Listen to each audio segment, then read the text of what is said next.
अगर वो पागल है तो हम सब लोग भी पागल हैं। कितने लोगों को गोली मारोगे तुम? अगर बाढ़ पीड़ितों के लिए वो आवाज उठा रहा था तो क्या गलत था? हम ब्राह्मण समाज की बात बाद में करेंगे। पहले एक युवा जो भ्रष्टाचार के खिलाफ आवाज उठा रहा था, जो लगातार बरसों से उस गांव के ग्रामवासियों जो दलित हैं, पिछड़े हैं, उनकी आवाज उठा रहा था। मांग कितनी थी? सिर्फ इतनी कि जो गांव बाढ़ में कट गया था, उस गांव से अलग जो लोग बसाए गए थे उनको एक गड्ढे में बसा दिया गया था। अब वो पिछले 4 महीने से लगातार प्रशासन से, वो डीएम से मिल रहा था, एसडीएम से मिल रहा था, लगातार ज्ञापन दे रहा था कि उस गड्ढे को 9-10 फीट मिट्टी डाल के भर दिया जाए, लेकिन किसी भी प्रशासन के अधिकारी पर जू नहीं रहेंगी। और जब वो एसडीएम से मिलने गया, थोड़ा आक्रोशित हुआ, तो एसडीएम ने उसको गाली गलौज करके, उसको बेइज्जत करके, एक युवा को जो समाज के लिए खड़ा था उसको बेइज्जत करके धक्के मारकर निकाल दिया। तो इस युवा ने जो गांधीवादी तरीके से लगातार अपनी आवाज उठा रहा था, तो उसकी भी सोच में भगत सिंह और चंद्रशेखर आजाद आ गए इन काले अंग्रेजों के खिलाफ। तो क्या कोई काले अंग्रेजों के खिलाफ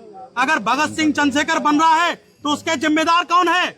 उसका जिम्मेदार ये भ्रष्ट तंत्र है जो गोरे अंग्रेजों के जाने के बाद भी आज भी काले अंग्रेजों की तरह काम कर रहा है। युवा की जो सोच थी, एक युवा की जो समाज में बदलाव की सोच थी, उस सोच को मारने का तरीका इन प्रशासन के लोगों को अच्छी तरीके से आता है। उसको पहले भ्रमित किया गया, उसको पहले परेशान किया गया, उसको पहले व्यथित किया गया, फिर उसको पागल घोषित कर दिया गया। अगर वो पागल है तो हम सब लोग भी पागल हैं। कितने लोगों को गोली मारोगे तुम? कितने लोगों को इस भ्रष्टाचार के खिलाफ आवाज उठाने पर उनकी आवाज बंद कर दोगे तुम?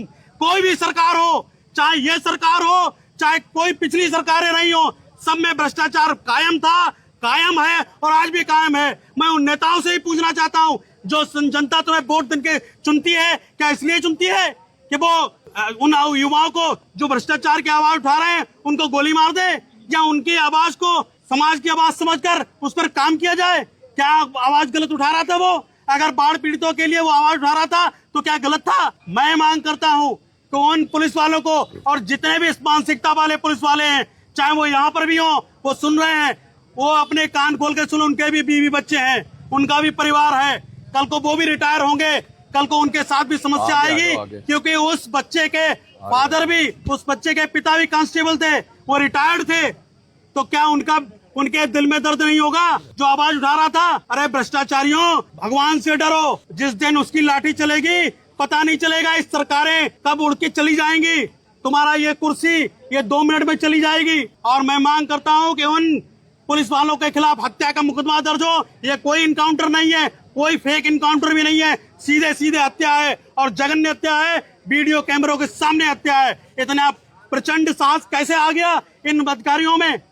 और मैं सरकार से, मोदी जी से, राष्ट्रपति जी से, जो भी वहाँ का मुख्यमंत्री है, उससे भी मैं अपील करता हूँ और प्रार्थना करता हूँ। अभी तो सिर्फ प्रार्थना कर रहे हैं हम लोग।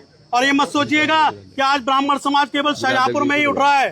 कल को अगर पूरा देश में ब्राह्मण समाज उठ गया तो इनकी सरकारें जैसे तूफान में तिनका उड़ता है वैसे उड़ जाएंगी। इसलिए अभी भी ध्यान दे दें, ब्राह्मण समाज का युवा हो, चाहे किसी भी जाति विशेष का या कोई भी युवा हो इस देश का, जो भारत में, भारत के संविधान में यकीन रखता है, अगर वो भ्रष्टाचार के खिलाफ आवाज उठाता है और वो गांधीवादी तरीके से नहीं सुनी जाती है, संवैधानिक तरीके से नहीं सुनी जाती है, तो वो असंवैधानिक तरीका भी अपनाएगा।